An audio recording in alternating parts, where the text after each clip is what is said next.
This is Virginia Tech running back Bhayshul Tuten. Classic one-cut runner, perfect for the wide zone scheme. He averaged 7.6 yards per carry on outside zone runs in college. Matches up in the combine, 4.32 speed, 96th percentile, 10-yard split, 93rd percentile on the jumps. Like, this one is so obvious.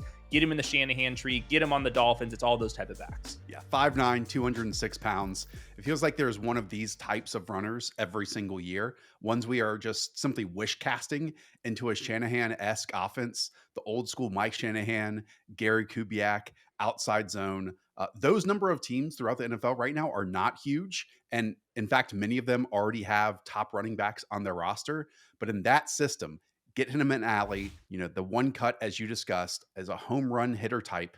And it's a fascinating story he's gone through, Hayden, a former one-star recruit, transferred to Virginia Tech 2 seasons ago from North Carolina A&T. And like you said, just a simply outstanding athlete when it comes to a 4.32 40-yard dash and 95th percentile jumps. Yeah, what's so interesting about him is they were in shotgun every single snap, either pistol or shotgun. He did not have a single carry under center, and almost everything was directed to the outside. But you understand why that would be the case. He's also, because of his lack of size, he never exceeded 206 touches in a season. So to me, he's the part-time player.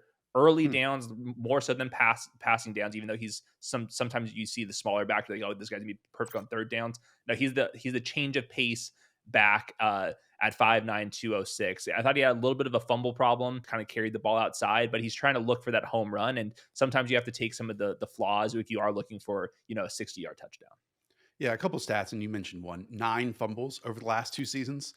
That simply cannot happen if this player is destined for the 3rd+ rounds in the NFL draft. But when you talk about wide zone, there are like kind of 4 decisions a runner has to make. He either bends it in, he bangs it on the front side, bounces it out all the way, or he cuts it all the way back.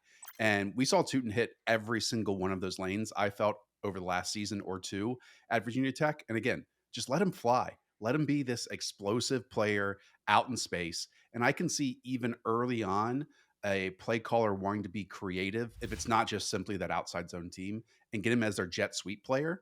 Now, that might only be 2 or 3 touches per game, but in a league, and you and I see Tuten, it seems like very similarly, even if we don't compare our notes ahead of these, in a league that is so strict on stopping explosives down the field in the passing game, creating that in the running game is now an avenue more and more and more teams are taking advantage of. And we know Tuten has certified speed to do it. So at the very least, he has that trait that some of these teams are going to be searching for. And it's not just this class, it's the previous class too. Yeah, I can totally see the jet sweeps, get him on some pitches if it's not just the wide zone stuff as well. So I think you're going to have to manufacture some touches for him. The interesting part is they were never really like scheming him touches like in the pass game. Like, you're not seeing a bunch of screens and swing passes and wheel routes, all that type of fun stuff. None of the option routes. I think it's because he was dropping some passes. I didn't really trust him necessarily in pass protection either. So that's going to be like the hard part is he a number 2 back or is he the number 3 back where you're using him on a couple plays per game? And I think that's kind of the thing we're trying to do with a lot of these backs. Elijah Mitchell, Matt Breida, Jalen Wright. At times they've been the number 2 change of pace backs. At other times they've been the clear number 3. Yeah, I think that's a really interesting spectrum of comparisons. Like, I had Raheem Mostert down, Matt Breida, and then even Pierre Strong. Pierre Strong is one of these types that a lot of people thought a couple years ago, oh, if we get him in this system, he's going to be great. And then he didn't wind up in that one, and we barely heard a single word about him. But as you said, a lot of the backs that hit with this archetype are not ones that were drafted early, but kind of either fell or lasted until they got an opportunity. And once they got it, they made the most of it. So this isn't like your 1A runner. It's almost your 2nd or 3rd runner on the depth chart through injuries, which happen at the running back position. Then they get their opportunity and they let it fly with the speed that they bring to the table. You mentioned passing game stuff, just 51 pass per reps this past year per PFF. And I thought on many of those, he didn't even touch a single defender.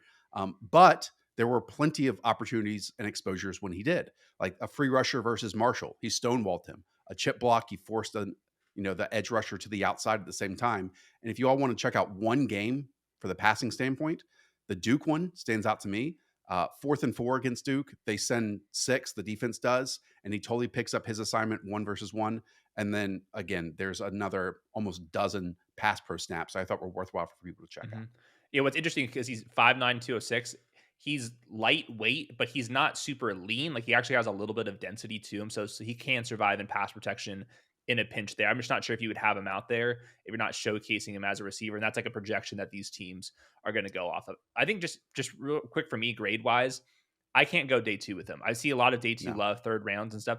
Like you said, there's somebody in this mold every single year. And like you said, they go undrafted at times, like Philip Lindsay types. You get them definitely on day three, plenty. So sure, if you want to take them on the earlier part of day three, round four, round five, I think that's fair enough. But I think that you have to have a plan in place. And like you said, you're seeing a lot of the wide zone teams are actually running a lot more duo and at you runs because of lighter boxes in the NFL. And I think that's coming at the wrong time for Tune. So he has to be a projection on passing downs if you want to take him in the round 3-4 range. If he's just going to be this change of pace guy, I think you can find these guys really late in the draft. He did just turn 22 years of age in February, so he's not old, which is a feather in his cap. A couple interesting stats that I want to throw back at you. Are you surprised that he's ninth in missed tackles force per attempt in this class at 0.33 and eighth in yards after contact per attempt at 4.4? Because if you just looked at those stats combined, those are two of my favorites when it comes to projecting college players in the NFL. But when you actually watch him, didn't love him, obviously, for all 32 teams. It's easier to showcase those stats if you're playing on the perimeter so often. Like if you're running up the middle, it's hard to have yards after contact because the next guy's just going to hit you right away. With him, like if he does make somebody miss, he's Right. on the outside and it's going for 50 yards. So yeah, I think that he has a little bit of density compared to some of the other guys like in this kind of player archetype.